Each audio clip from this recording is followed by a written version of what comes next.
Many couples are plagued by anxiety about their attachment styles. Overthinking, guessing what the other person wants, worrying about unclear expectations, and always feeling one step away from losing the love of their life. Now, most have no idea why they're always worried and overthinking, or why they feel the need to run away during the moments of greatest intimacy when they should feel closest and at home with each other. These moments of closeness instead spark a fear response in their brain, and that drives them to sabotage the relationship. And this ongoing stress, it eats away at their ability to love each other, and ultimately it leads to painful breakups for many of these couples. So, are you experiencing attachment anxiety in your relationship? Let's check. Which of the following do you or your partner experience right now? Constant fear of abandonment, overanalyzing a partner's moods, clinginess followed by withdrawal, struggling to trust that love is real, testing a partner to feel secure, pushing a partner away when upset, needing excessive reassurance from the other person, or feeling unworthy of being loved. If you're experiencing attachment anxiety, or if your partner struggles with it, this is the video for you. I'm going to show you how to safeguard your relationship from anxiety and bring out the most trusting connection possible as a couple. We'll go through the biological and psychological fears each individual attachment style experiences that causes attachment anxiety, reveal where those troubling thoughts and feelings come from, and show you how to overcome this together with your partner to create a relationship that feels peaceful and comfortable for both of you. I'm also going to tell you about a new resource that will help you craft a secure relationship together that can last a lifetime. Now, for best results, I highly recommend you listen to the entire video to understand not only how your attachment style, but also your partner's style is affecting the relationship. But if you're looking to save time, listen at least to your style and then skip to the last section of this video where I'm going to reveal the exact process for resolving attachment anxiety issues in each of the styles long term. Just make sure, and I highly recommend you listen to both styles that are present in your relationship so that you know what both sides are going to require. We're also going to go through each style plus the tactical solution to fix anxiety issues in the moment, the short-term fixes, and a lot of you need that right now. At the end of the video, we're going to discuss the strategic solution that brings fixing attachment anxiety for all styles, okay? And that's going to be the longer-term fix.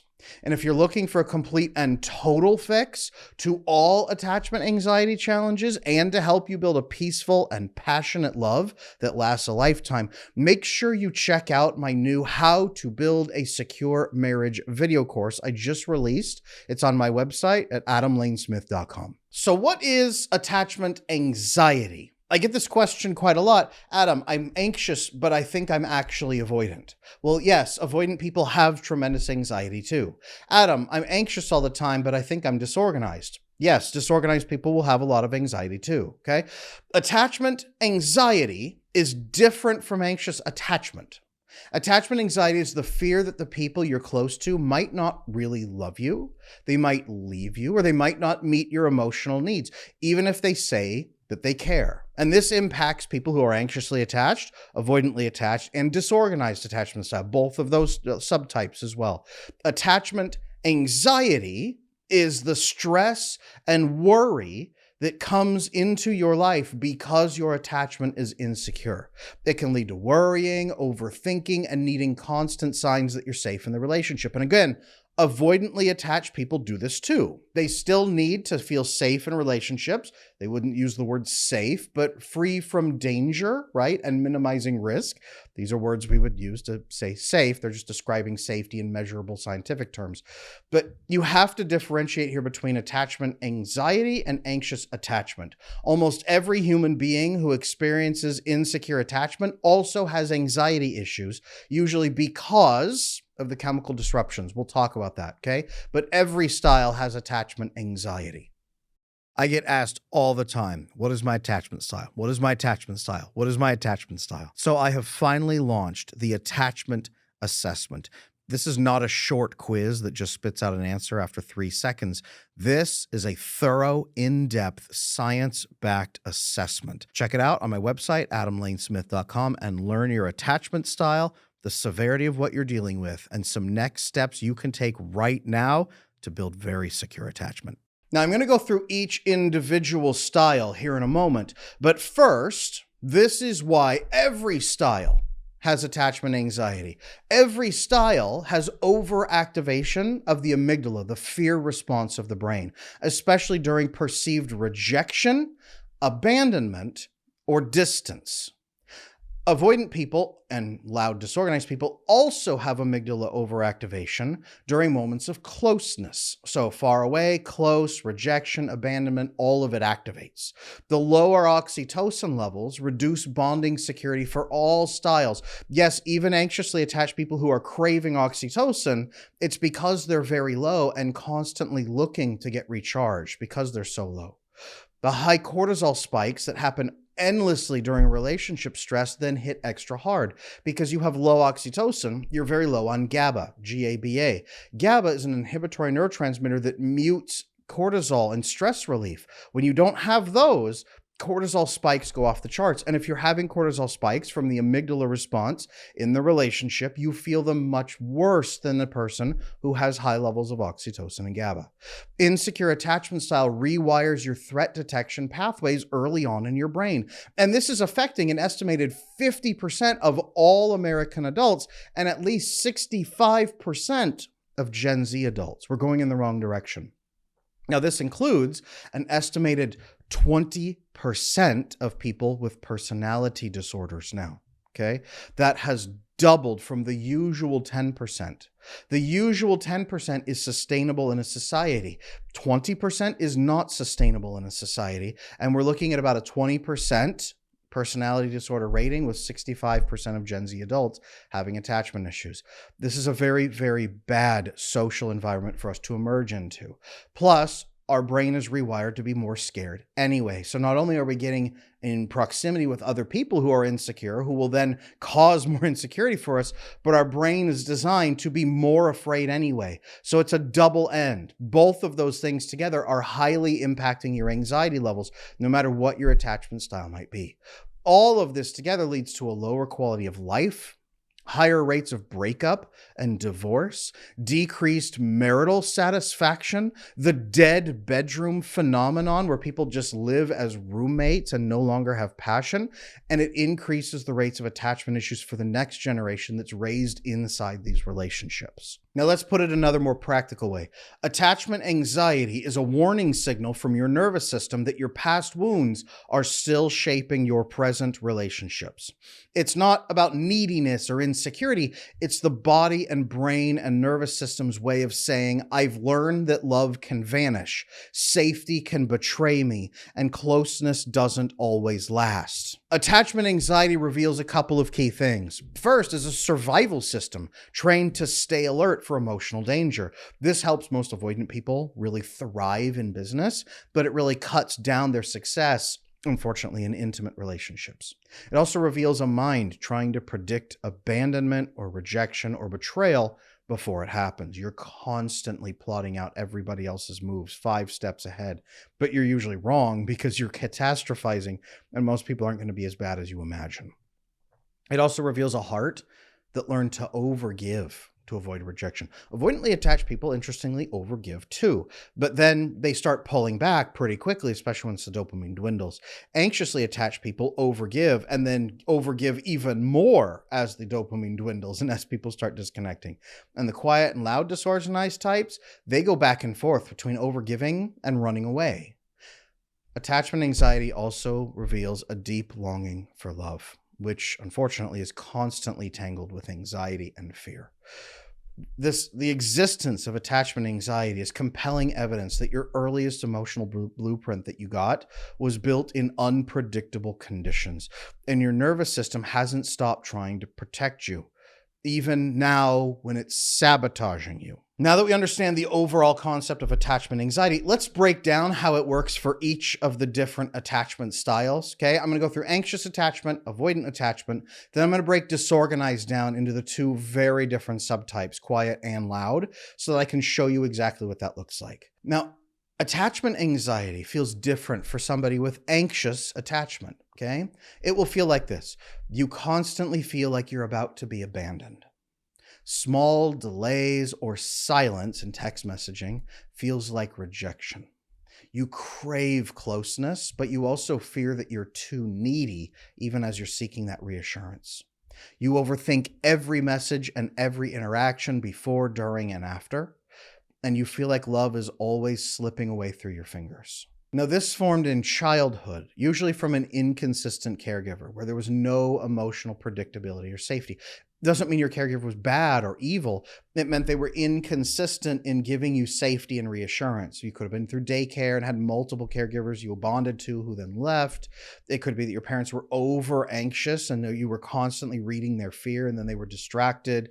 You maybe had the cry it out method in your crib in the first 6 months. Maybe you went into the NICU as an infant and you were in there for weeks crying without comfort. There's so many ways this could happen, but you got inconsistent messaging that predictability and safety are not something that will be given to you consistently.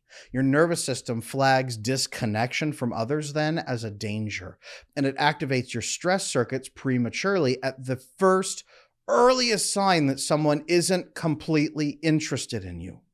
The amygdala is hypersensitive to separation and disapproval. These are threats to your brain, right?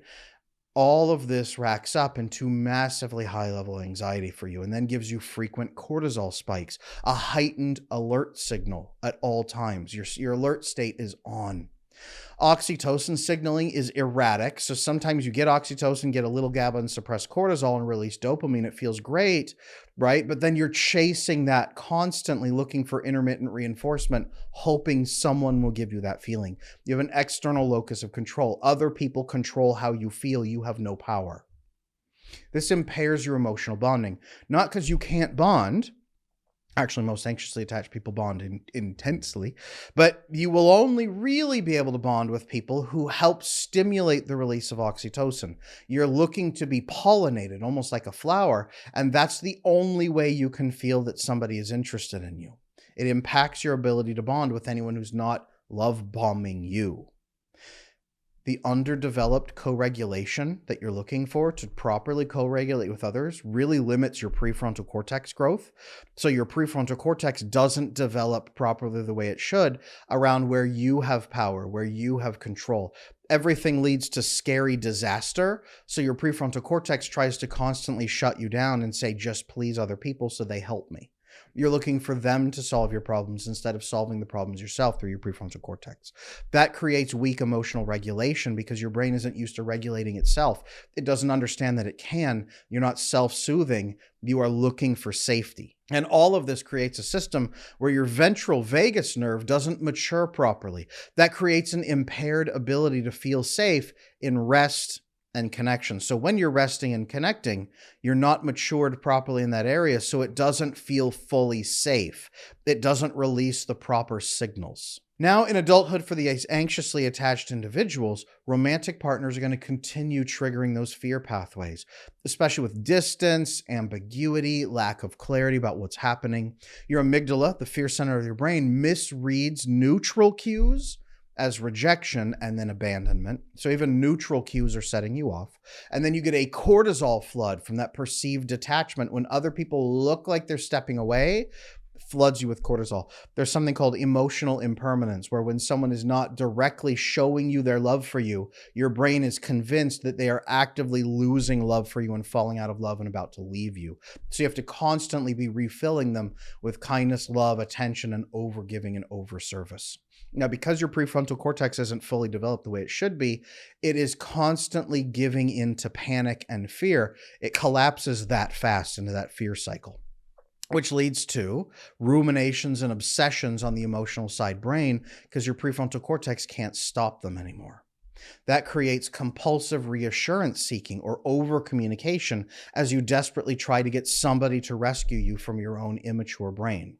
This, again, creates inconsistent patterns in your closeness. You're looking for reinforcement and nurturing and safety, but other people that you're going to connect with, because of your emotional bonding, you will only connect to people who love bomb you and then step back. So you get intermittent reinforcement. It's more like gambling. Every so often you push the right button and get their attention, and it keeps you overgiving because you're always looking for the next payout. That triggers those dopamine spikes to reinforce your anxious chasing behaviors. This is why anxiously attached people don't just walk away from relationships. They always believe it's their fault and that they're one button push away from a jackpot. Oxytocin deficits that you have cut down feelings of bonding and safety. When you get the oxytocin, it feels incredible and you bond and feel so safe in that moment. It feels like paradise, but it drains just as quickly because it's not consistent. And your autonomic nervous system, your whole sympathetic parasympathetic system, it fails to downregulate out of sympathetic appropriately. It keeps your body in a near constant threat state all the time unless you are actively being bombarded with oxytocin, love, and affection at that moment. If you're not getting constant ongoing love right there, your nervous system begins to ramp up because it's afraid you're going to get abandoned and rejected. This creates a lot of conflicts in relationships, as you probably could expect. And for everybody who's listening to this right now, if you're anxiously attached, this probably just feels like hearing a list of everything you're doing wrong. I want you to know, number one, it's not your fault. Number two, you're not too much, especially for a secure, loving partner. Number three, there are ways for you to fix this short term. There's ways for you to fix it long term. All of this is fixable, okay? So I don't want you to feel despair right now if that's something you're going through. The conflicts, though, that this will create in the relationship until you solve it. Over-seeking of reassurance. This is what gives the illusion of being too much, is over-seeking reassurance, okay? We should be an estimated self-soothing 70%. 70% is about the right amount for most organisms. Most anxiously attached people are looking for 50% co-regulation from others, maybe even 60% or 70% co-regulation from others, while believing that they can't co-regulate themselves. There's the problem. I can't co-regulate myself. A lot of anxiously attached people, as they overgive, have secret expectations because they don't feel safe enough to say, I'm overgiving to you so that you will love me and help me feel safe. It's, I'm overgiving to you. Give me as little as you want in return. Right? My services are free, but by the way, I have a tip jar over here, and that's how I pay my bills. Instead of charging for your services, you have a tip jar, and you expect the other person to know exactly how many tips you need to live. There's the secret expectations, okay? There's a doormat to resentment pipeline. I am a doormat at the beginning, giving, but as my tip jar doesn't get full enough to pay my bills, I'm angry and resentful about it. And it gets worse and worse and worse through the years, especially if we have kids together, until I just can't handle it anymore. And then I blow up and the other person doesn't understand where I'm coming from because it was all under the surface. Very, very common. Nice guy syndrome exactly does this. Nice guys are unfortunately known for, I'm giving. Now I'm angry that it didn't come through, but unfortunately, anxiously attached women do this too. Now, the partner in this relationship is more likely to feel smothered, especially if they're avoidantly attached or loud, disorganized, trending toward avoidant. They're going to feel smothered and overwhelmed, not because you're too much, but because you are over-seeking co-regulation, and they are programmed to fear co-regulation. There's the mix right there. This is going to create overthinking and overreacting inside the relationship and blow problems up much bigger than they are and turn into a 4-hour relationship discussion instead of 5 minutes. And then we've got jealousy. A tremendous amount of jealousy. Did you know that if you are hyperfixated on one individual for your oxytocin, your body and brain are designed to become possessive, jealous, and more scared and more anxious than before? This is based on the Dr. Sue Carter's research. You are supposed to become more anxious and terrified. And most anxiously attached people hyperfixate on one person at a time in their life to feel safe from, because they had one caregiver that made them feel safe at a time. So that's all they understand. That's all they can process. Now, if this has been you so far, again, we're going to fix this. Short-term ways to fix this, we call them tactical. There's tactical short-term and strategic long-term, okay? Tactical ways to overcome this in yourself. First, is to learn to practice self-regulation before you seek it from others. I usually tell anxiously attached people this in part in their relationships, and they say, why should I do that for other people? No, no, no. You're doing this for yourself. Remember, if you are self-regulating 30% and seeking 70% co-regulation, you've actually got that flipped around. You should be doing 70% self-regulation and only 30% co-regulation, and that's 30% with your entire community. That's maybe 15% with a partner and 15% with everybody else in your life. So if you have self-regulation and friend and family regulation, you're at 85%. A partner takes you 85 to 100. Make sense? That's the math. Not I'm at 30 and then I'm at 45 with friend and family and only a partner can take me all the way up there. That doesn't work. It's got to be the other way around. Practicing self-regulation activities. There's physical, there's mental activities. I teach progressive muscle relaxation as a big component of this. Cold exposure is huge. Somatic experiencing therapy, hot yoga. Do some research online about how to self-regulate through body techniques. It is massively important, especially if your prefrontal cortex is underdeveloped. You're going to have a very hard time mentally getting yourself out of those things, but your body can still work and your hindbrain can still activate appropriately. Next, after you've self-regulated, name the fear that you're feeling. Okay, name the fear you're feeling. I am afraid that X.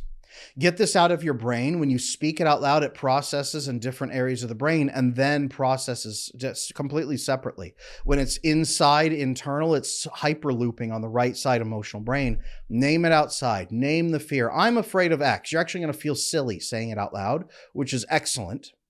And then affirm the worth that you have in the relationship. Now, this should go back to your character, your morals, your ethics, and the long-term goals that you're pursuing. That's where it should go, not what you do for other people. That's what most people dive into with anxious attachment. What do I do for other people? That's my worth. Remind yourself that connection is not earned through panic and service, but connection is earned through character, through your moral character. Ground yourself in the facts, not in the fears that you're experiencing. So name the fear, reaffirm your worth as a moral person and a moral character that others can trust, and then remind yourself connection is earned through that character, not through panic or service. The facts are important here. And then another thing you've got to do is set some internal boundaries with your overthinking and your spiraling. You've got to stop these cycles and train yourself out of them. It will take some time, but learn to identify those ruminations that you feel when you get caught in a loop. Pause and then redirect yourself. If you have to do some physical regulation, pause, physical regulation, redirect. Replace the behavior with productive time. Do something else. Identify rumination, pause, do a physical thing that regulates you, redirect your time into productive time instead of sitting there obsessing and ruminating. I know that a lot of the people watching this show right now have had attachment issues for their entire life. That's why I want to invite every single one of you to check out my attachment repair program. It just might be the jump that you need to go from insecurely attached and lonely and frustrated to fully secure, connected, and bonded in a great relationship like nothing you've ever felt before. Check out my website, adamlanesmith.com, for the attachment repair program. Now, if you're watching this and you're the partner of somebody with anxious attachment style, okay, some tactical ways to help your partner overcome it. First is consistent emotional follow-through. In other words, say what you mean and do what you say that you will. Okay, small promises mean a lot. And reliability over time rewires the anxious brain and deprograms the amygdala threat response. So the more consistent you are, the better things get. Avoidant people know this instinctively. Most of us do, which is why they say, look, I'm still here. I haven't left yet, right? We say that, but usually that means that the reliability has not programmed into the anxious brain yet. We've got to work on that. Okay. Now, a couple things that you've also got to do. A big one is naming and soothing the fears the person's having. This does not mean spending an hour trying to regulate your anxiously attached partner. You don't want that. And frankly, they don't really want it. Even if it would feel good, that's not really what they want. Okay. A big one, being able to say this. Hey, look, I'm not pulling away. I just need a quiet moment. Another one is good. We're good. I'm not mad. Reassure. Instant relief in the brain. You may be thinking of worst case scenarios, but I want you to know things are okay. Another one, you don't need to earn my love. saying that to someone when you see they're overgiving. Okay. Another great one. You're allowed to need things. Just be clear about them. Use these phrases when you see them going into one of their loops, right? You need a breather. They're freaking out. I'm not pulling away. I just need a quiet moment. You see them getting amped up and scared and asking a lot of frantic questions. Hey, we're good. I'm not mad, right? They get defensive and over-explain. That's the thing. That you see them spiraling out. You might be thinking of worst case scenarios right now, but I want you to know things are okay. They're overgiving and overperforming. Hey, you don't need to earn my love. They're just stumbling and they can't figure out what to say or what they want. You're allowed to need things or want things. Just be clear about them. Use these phrases in response. Name, soothe. Name, soothe. Boom. Okay, that's what it usually takes right there. 2 short sentences. Now, at the very end of this video, we're going to talk about the long-term strategic fix to this. And the biggest component of that is my How to Build a Secure Marriage course. I'm going to link it in the description below or check it out on my website, adamlanesmith.com. It will show you exactly how to build a long-term relationship where this cuts down on the anxious spiraling. Now, where does attachment anxiety come from for avoidantly attached people? Little bit different. Okay. Here's what it feels like for an anxiously attached person with attachment anxiety. They feel quite often trapped by their partner's needs. They interpret closeness as a loss of freedom. It's not safe to them anymore. They get overwhelmed by a big emotional intensity. They have a lot of guilt for not feeling enough love in the later stages. I should love you more than I do. They're usually confused by their own shutdown responses, and they're often frustrated by their partner's seeming demands for reassurance. Now, all of this comes from the childhood formation of that avoidant attachment style. Okay. Their caregivers were usually emotionally unavailable or rejecting, chaotic, hypercritical, fighting constantly, split up early and destroyed the family in a catastrophic divorce.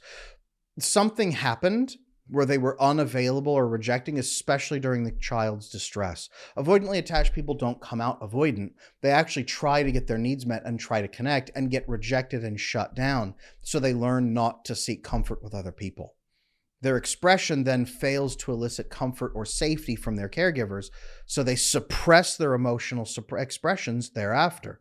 I did not get any comfort and it got worse. I am going to suppress that and never reach out to anyone ever again. The amygdala in their brain then blunts their emotional salience. It reduces the perceived threat from isolation and says being alone is a good thing. Okay, this is an actual abnormality in the human brain. We're not supposed to have that. We are supposed to detect some threat and danger from being too alone and isolated. Avoidantly attached people, it turns off. They actually feel good and safe being alone and isolated. And I don't mean once in a while. I mean isolation is safety for them because that part's turned off.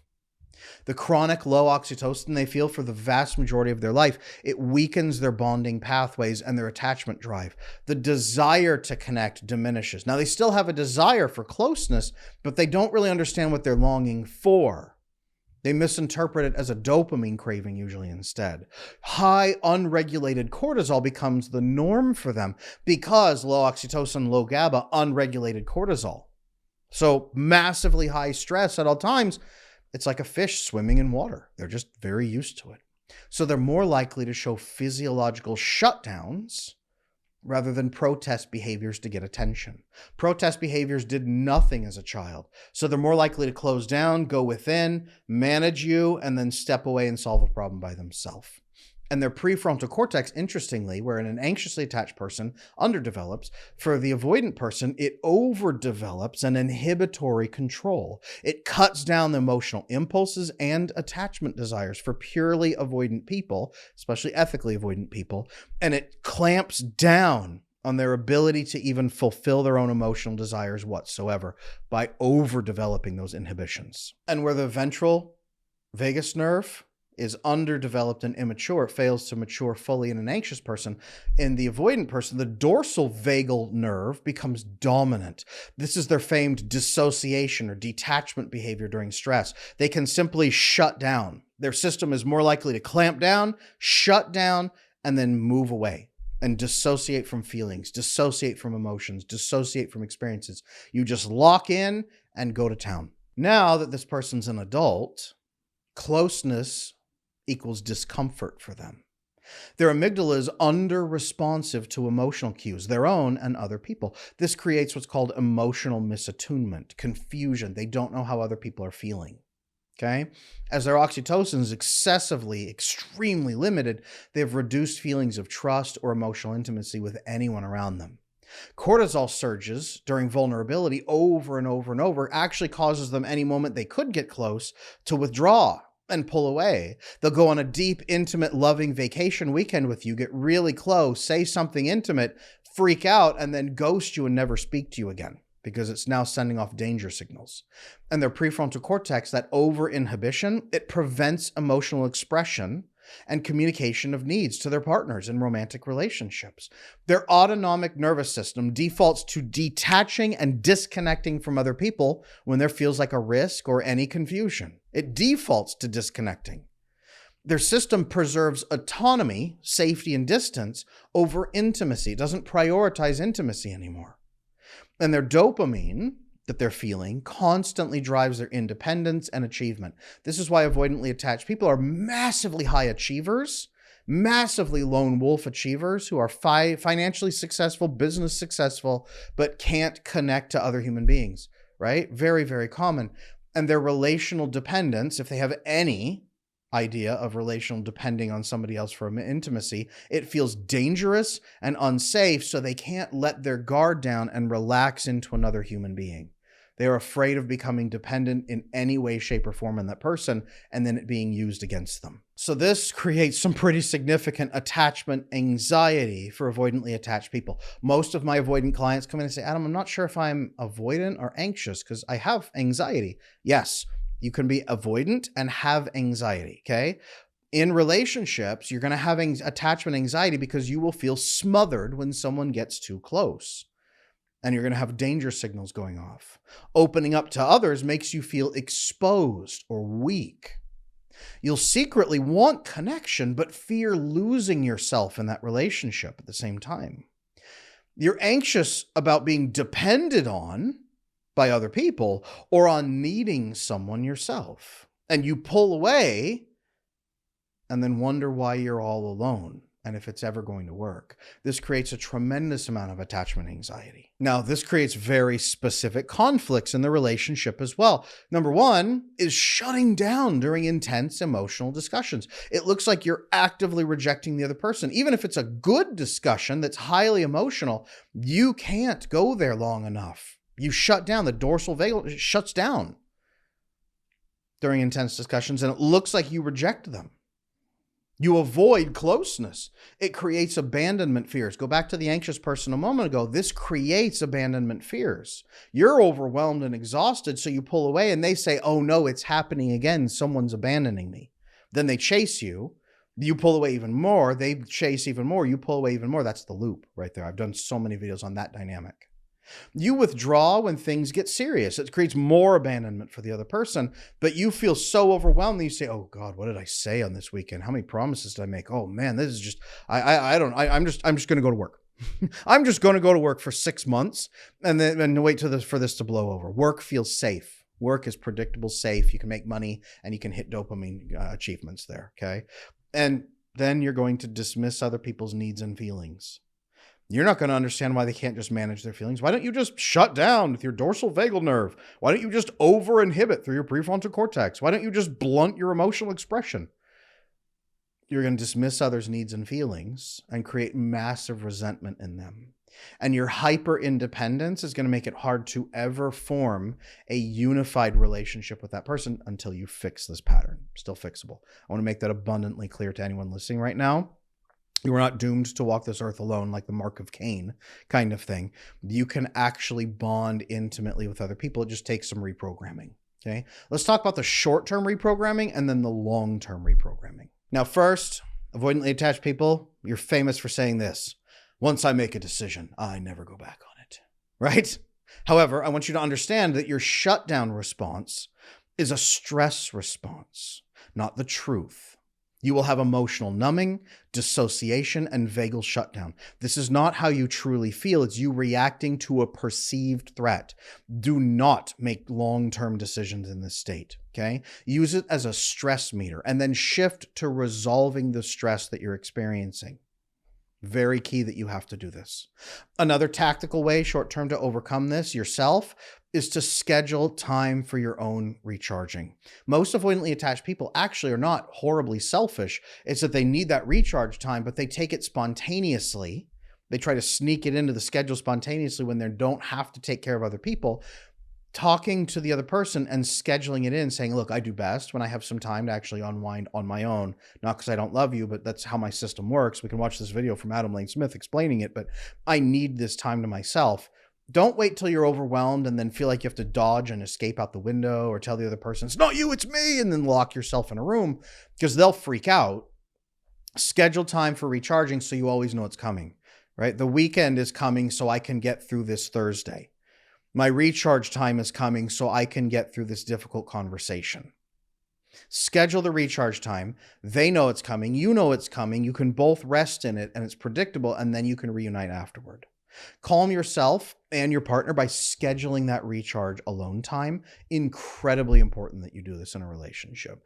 And this is proof the other person's going to work with you instead of working against you. So don't be with anybody who won't work with you to schedule your recharge time. Now, if you're with an avoidantly attached partner, and turns out a huge majority of you on this channel are, hi ladies, there's some tactical ways to help your partner overcome this behavior too. Not fix him or her, as the case of anxiously attached men with avoidant women. Hi, I see you there too, but help them overcome it slowly. Number one is to respect their space without punishment.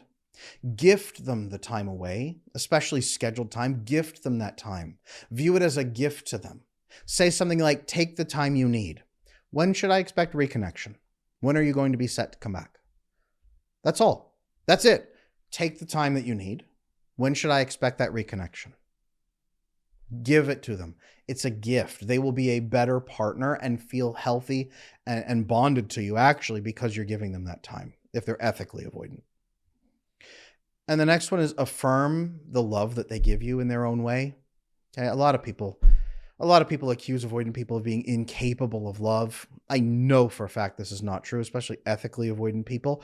They show up consistently. They give endless effort. If they show trust in you, if they solve problems for you, this is their way of saying, I've got you. I've got you, right? Make sure you're expressing gratitude for these. Express gratitude for the love you are receiving.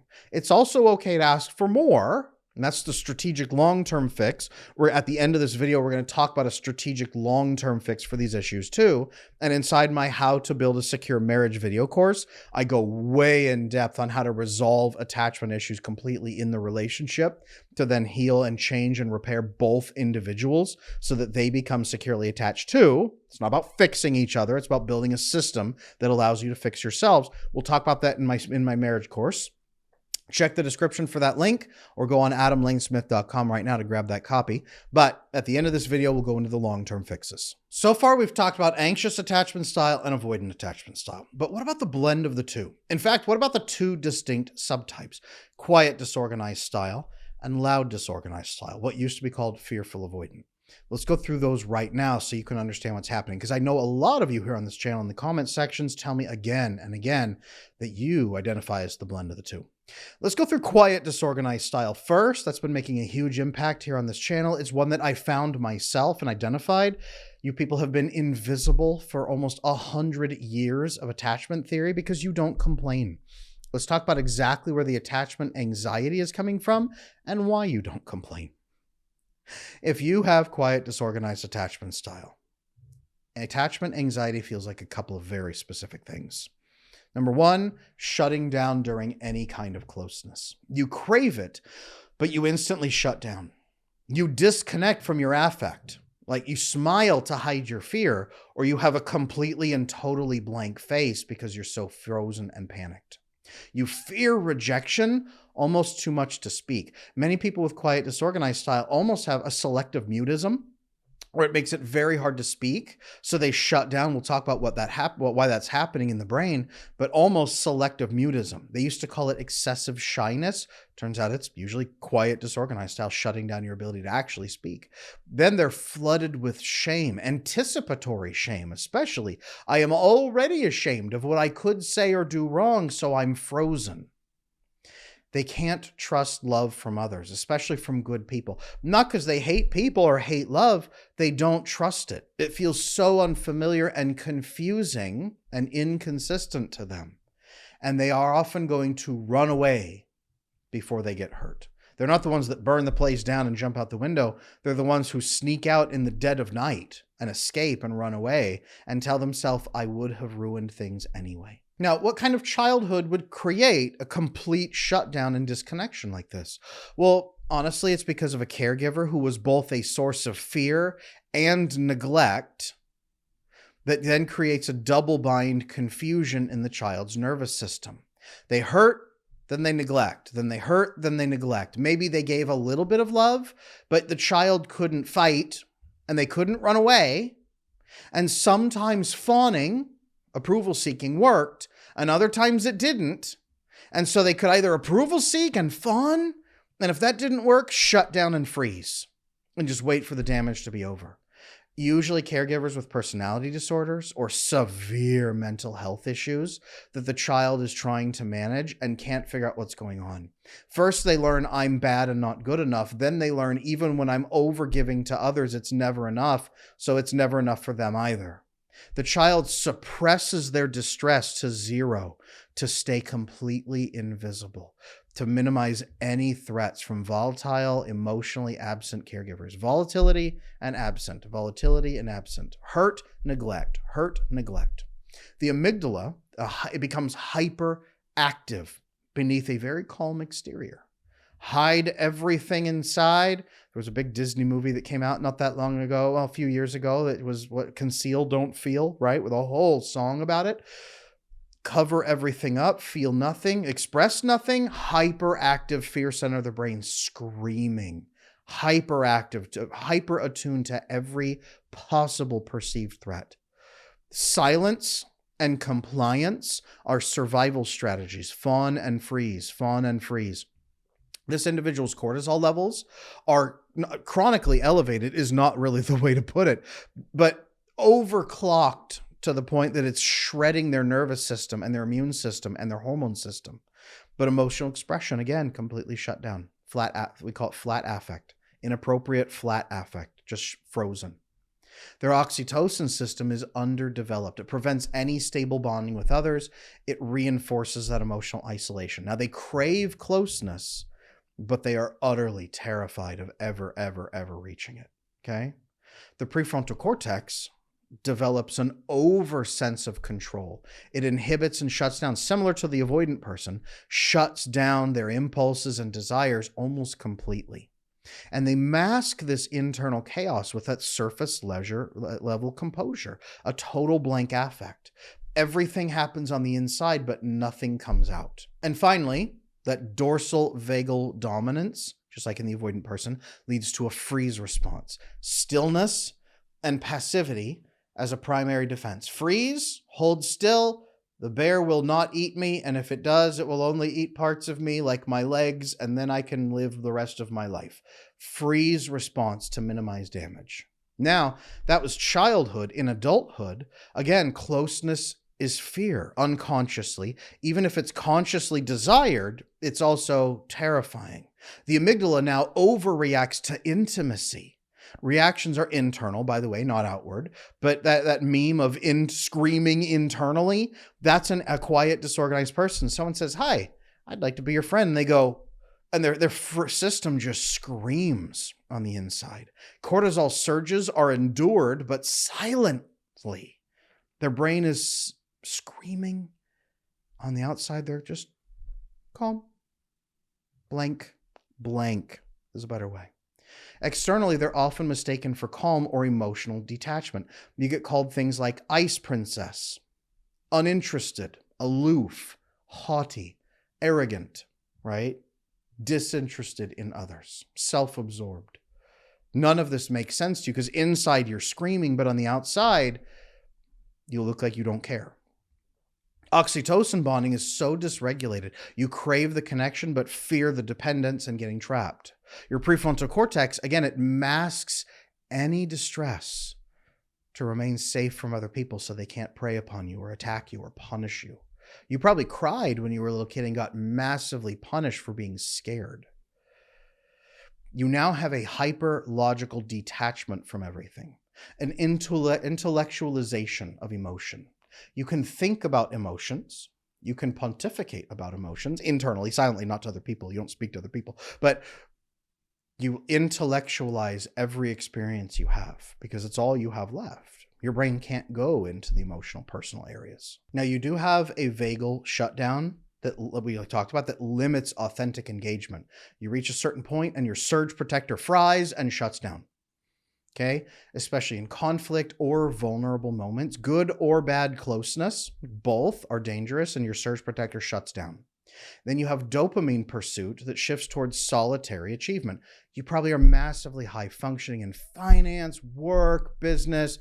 A lot of quiet, disorganized individuals who come to me are women in their 50s and 60s with incredible financial performance in their life and one chaotic, hurtful, damaging partner after another that they've been monogamous and loyal to with a constant freeze response. Now, this creates attachment anxiety for a few reasons. One is that you keep your needs hidden and you feel totally invisible. And invisibility is safety, but it's also starvation. Intimacy makes you freeze even when you want that intimacy. You feel guilt for wanting love and fear for needing love. You shut down during conflict, and then you feel ashamed of having shut down later.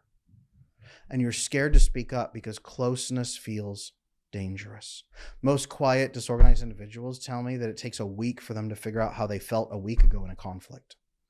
Their system doesn't even come out fast enough to understand how they feel in the moment. Now, when a quiet, disorganized person gets into a relationship, this creates a couple of key conflicts. You shut down when you should be sharing your feelings, desires, and expectations.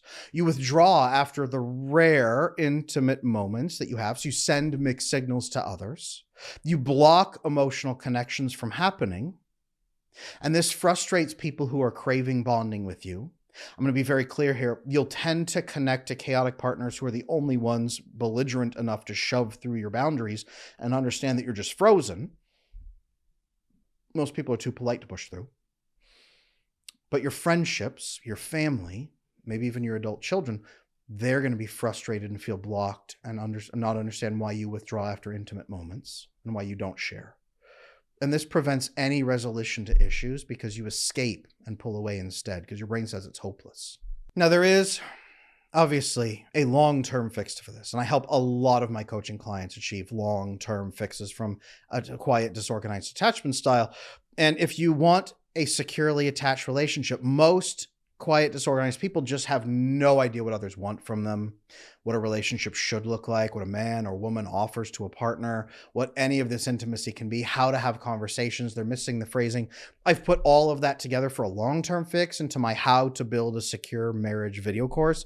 Click the link in the description. Check out adamlanesmith.com with the course on there. That's the long-term fix. But let's talk about some short-term fixes you can do if this is your style, okay? Tactical short-term ways to overcome this in yourself. First, understand your own freeze response. It stops you from connecting to others.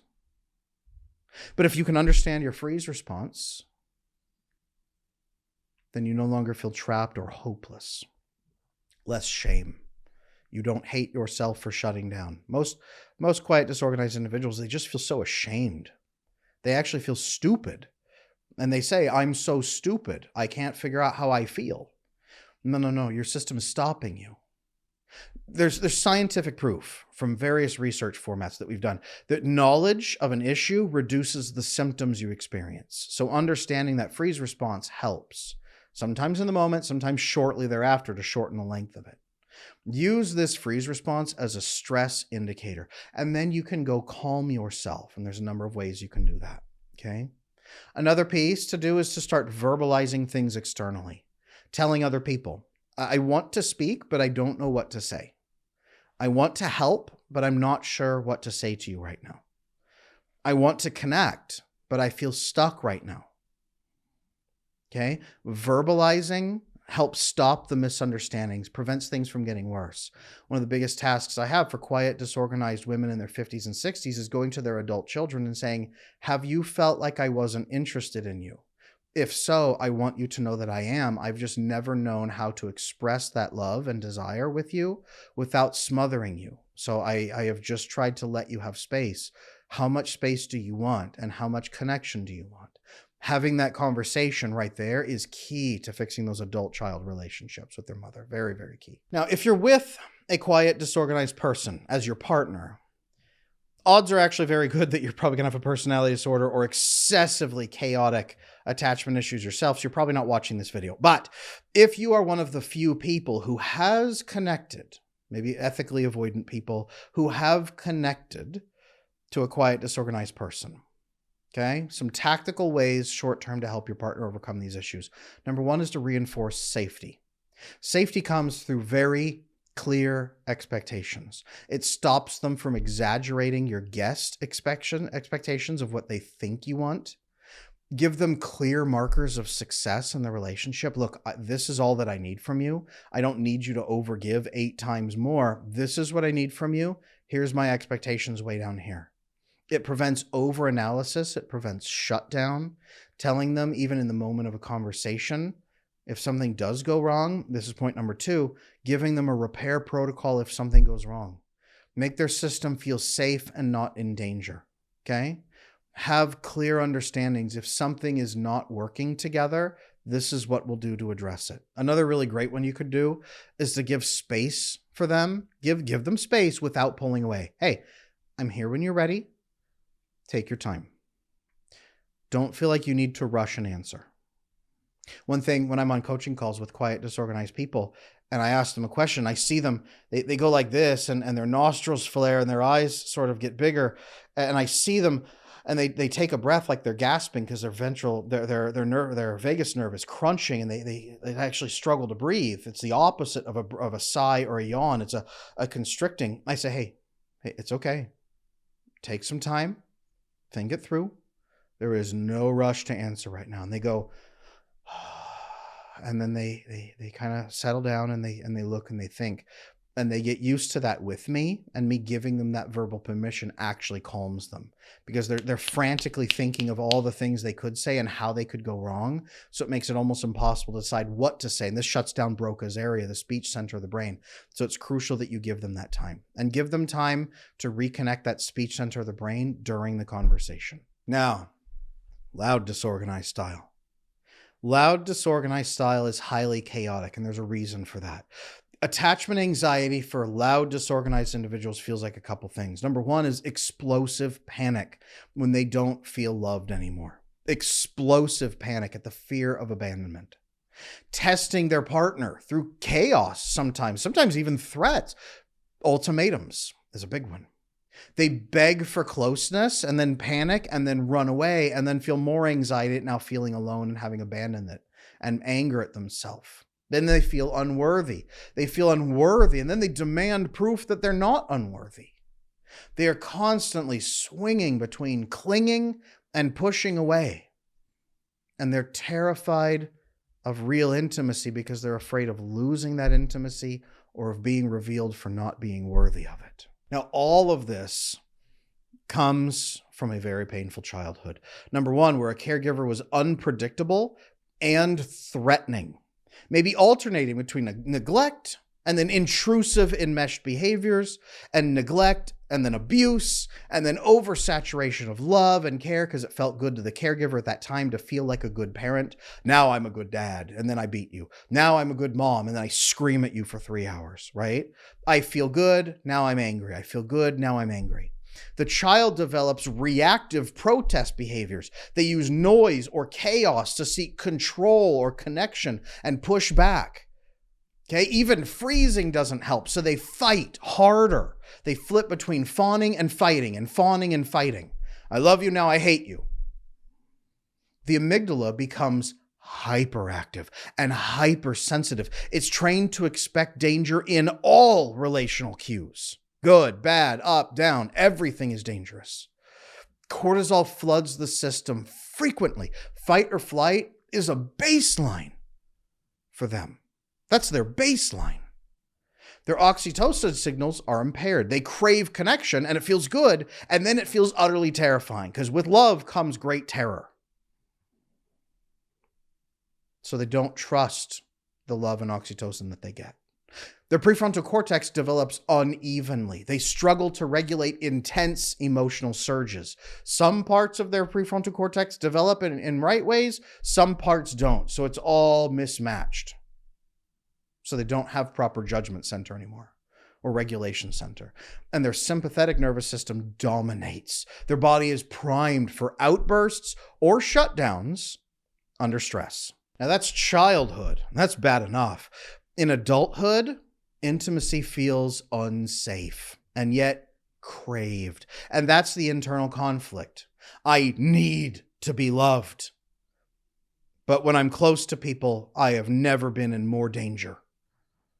Their amygdala reads neutral or even minor cues as rejection, which leads to explosive or erratic responses. You can't fire me because I quit. Well, actually, I was going to give you a promotion. Their cortisol spikes during connection or conflict, which leads to panic or rage or just emotional flooding. Oxytocin is inconsistently released. It alternates between clinging and rejecting. They go back and forth between anxious attachment and avoidant attachment, and anxious attachment and avoidant attachment. Their prefrontal cortex that didn't develop properly loses control completely under stress, which leads to poor emotional regulation. They can't manage their emotions. And their constant sympathetic nervous system arousal creates massive volatility. Fights, ultimatums, dramatic exits. Have you ever tried to slam a tent flap in anger while camping? Disorganized has. Quite loud disorganized. Dopamine dysregulation reinforces their chaotic cycles. That felt good. Do that again. That felt good. Do that again. Slam that tent flap, right? It reinforces those cycles for them. Doesn't tell them it's working. It just tells them it felt good briefly in that moment for 5 seconds. All of this makes intensity for them feel like real love. Enmeshed terror feels like real love to them. Nothing else feels like love to them. Now, this creates attachment anxiety for these individuals for a couple of reasons. One, if this is you, you feel out of control when your emotions rise. You can't stop them. Number two, you get scared that the other person's going to leave, so you're likely to lash out first. Number three is you're going to go from craving closeness to pushing it away and being scared in both directions. Number four is you feel too fast, too much, too often. You are always feeling everything. Your nerves are on fire. And finally, this brings attachment anxiety because you fear that love will hurt you. But being alone hurts even more. Now, this creates some very specific conflicts in a relationship, okay? First is the big emotional outburst that we attribute to loud, disorganized style during stress moments, the disruption, the escalation, accusing a partner of abandoning you when they just stepped away to make some toast for a moment, demanding attention from others and then fearing it and rejecting it and running away, hot and cold, so the other person doesn't know what you want. Threats or ultimatums to test their love. This leads to massive partner burnout and destruction of trust. And every argument that the couple has goes to survival mode. It's a death match mentality. Only one of us is walking out of this steel cage alive. And that's every argument or debate. Now, again, I want to make very, very clear here. There's short-term fixes and long-term fixes, but there are fixes. So if you're hearing this right now and it feels overwhelming or impossible, it's not. I want you to know it is possible to fix loud, disorganized style. Again, what they used to call fearful avoidant, okay? It is fixable. The long-term fix is to build a fully secure relationship that reprograms you over time so that you and your partner become fully secure because of the bond you share. That's why I built my How to Build a Secure Marriage video course. It's on adamlanesmith.com. It's linked down below in the notes here in the description. Make sure you pick up a copy if you want the long-term fix. And there's a long-term fix at the end of this video as well. Short-term fix, let's go through right now. If this is your experience, here's what to do. First, you have to pause before you react. Your biggest goal is to learn to pause. Fear is not fact. Okay? That's your new mantra. Fear is not fact. You have to learn to pause and then step away and practice self-regulation skills to calm down. When your prefrontal cortex is not working and you can't make sound, logical decisions and your amygdala is responding to everything with terror, do not give in to fear. Pause, step back, breathe, build secure connection in yourself for a moment, self-regulate with physical techniques, and then challenge your fears after that with a more logical mindset. Now, this is hard. So I recommend number 2, that you get a spotter. I teach everybody in my attachment circle, the group coaching practice that I run, everybody in there, get a spotter.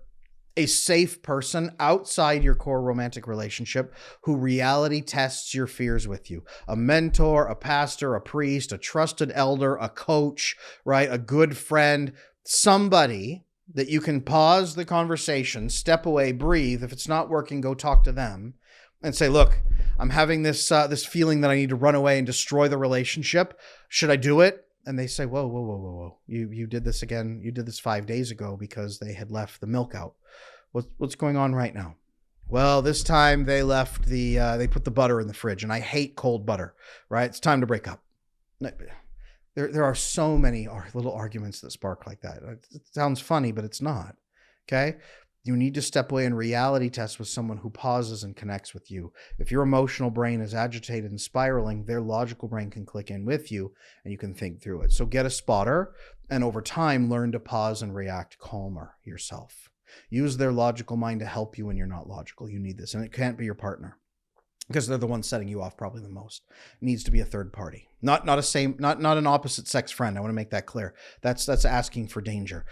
A mentor, a coach, a guide, a pastor, a priest, a therapist, an elder, somebody that you can trust and get to fairly quickly to check in with. Therapists, sometimes it's going to take, a week or 2 to get in, but get somebody you can check in with very quickly. Now, if you're here because your partner is facing loud, disorganized style, 2 things I want you to do differently. 1 is to respond to their intensity with calm. The calmer you stay, the more their mirroring neurons can match that in their system. They're not used to people coming down. They're used to people going up. Coming down invites them to come down too. And you can actually say, I'm not going up with you. I'm going to be staying right here. I'd love to have a calm conversation with you. Do we need to pause? Do we need to step away? Do you need to go talk to your coach? Do you need to go talk to your priest? What do we need to do right now? Come down. Respond to intensity with calm. This doesn't mean you're not allowed to have feelings. It means don't allow yourself to be dysregulated. Keep yourself calm for your sake and for their sake. It does both, okay? And then set limits on chaos lovingly. Okay? You might say something like, I love you. Also, I need things to be stable for my sake. Let's talk about what we can do differently from now on to solve this problem that keeps happening. Okay? Lovingly set limits on chaos. They're giving you ultimatums. Don't give them an ultimatum necessarily, but look, I need things to stay stable. Also, I love you.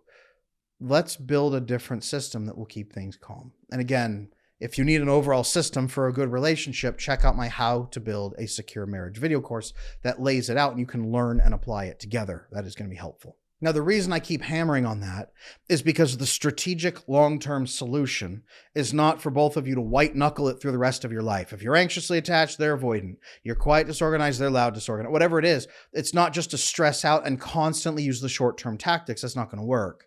Long-term, you must build a secure relationship, which in turn pulls both of you back in and allows you to repair yourselves. A secure relationship that you build intentionally repairs the attachment for both people and brings them in. It's not about you fixing them. It's about them being able to fix themselves in a calm, secure system. That's why I built my secure marriage course. Let's go through a couple of keys that you as a couple can do long term. Number one, build predictable safety. Your emotional responses need to be more consistent, less reactive. I tell people this: don't react, respond. Reaction is fast, instant, moving. This is how you made me feel, and now here's what's going to happen. Responses is you feel, you step back, you think, you say, what would I like the outcome of this conversation to be? How do I want to feel about you? Do I want to continue our relationship? Yes? Okay. Now here's what I'm going to do to respond intentionally. Those consistent acts of reliability, they soothe the amygdala. They actually reduce the threat sensitivity with you. It differentiates you from the other people who harmed them, and their amygdala calms toward you over long term, okay? The predictability helps both partners feel emotionally safe in the relationship. This counters attachment anxiety, whether you're anxious, avoidant, loud, disorganized, quiet, disorganized.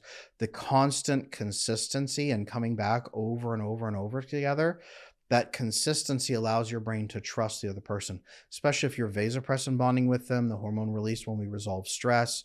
Your system begins to trust them and says, nope, I don't have to be afraid of them the way I'm afraid of other people because they have proven otherwise when it really counts. So your system calms down and stays calmer in their presence. The second thing is to regulate together, but also alone. Remember, 70% self-regulation, about 15% partner regulation.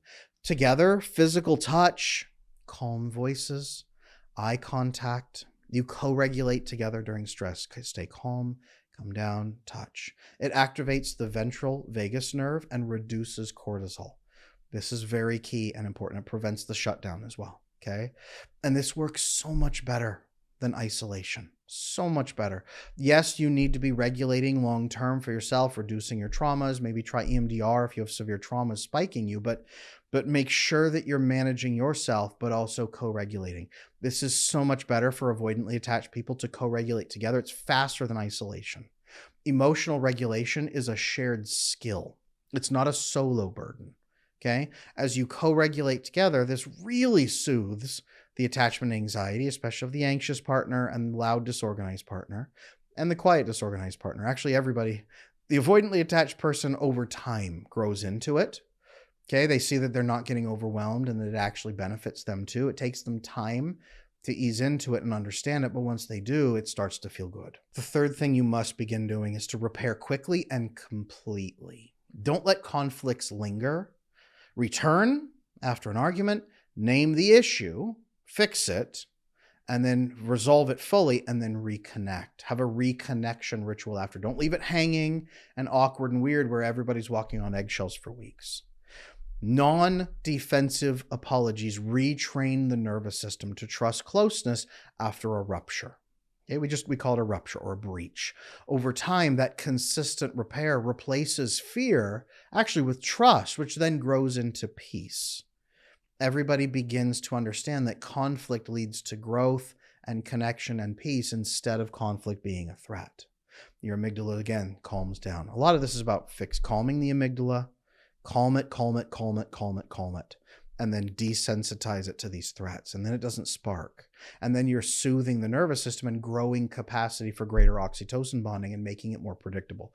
This soothes the nervous system over time and reduces that anxiety from the attachment that we talked about, okay?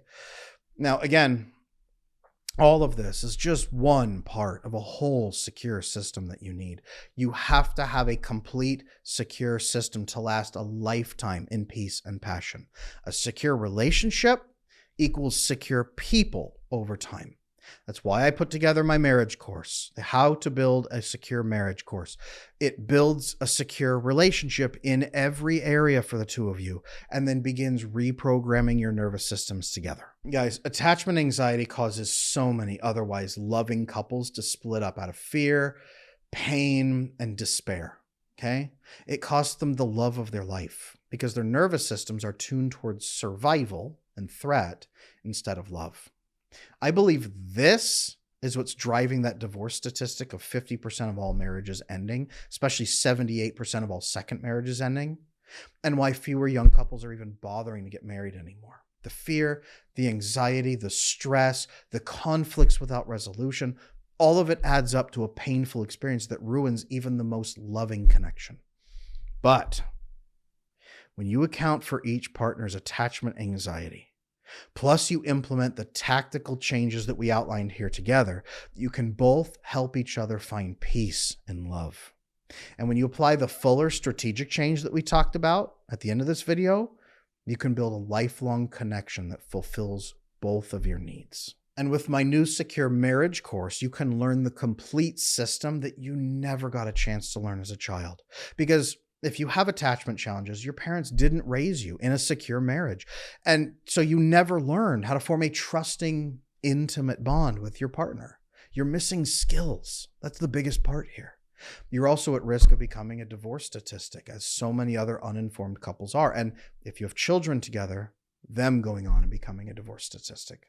So if you have attachment anxieties, it's time to learn the loving and secure marriage system you never knew existed. It's time to understand how to bond with hormones, neurotransmitters, and complete trust, to create passion that lasts through a whole life of your marriage, so that you're continuously creating another honeymoon phase to enjoy together. Visit my website, adamlanesmith.com, or click the link in the description now to learn more about this course and to secure your relationship. I'm Adam Lane Smith, the attachment specialist. Thank you for sharing your time with me here today. If this was helpful, please make sure you like this video. Helps a lot. Actually, it does. Subscribe to this channel if you're not already, and drop a comment below letting me know your thoughts. Which style are you? Which style is your partner? What blending are you seeing right now? And do you think this video is going to help? Let me know.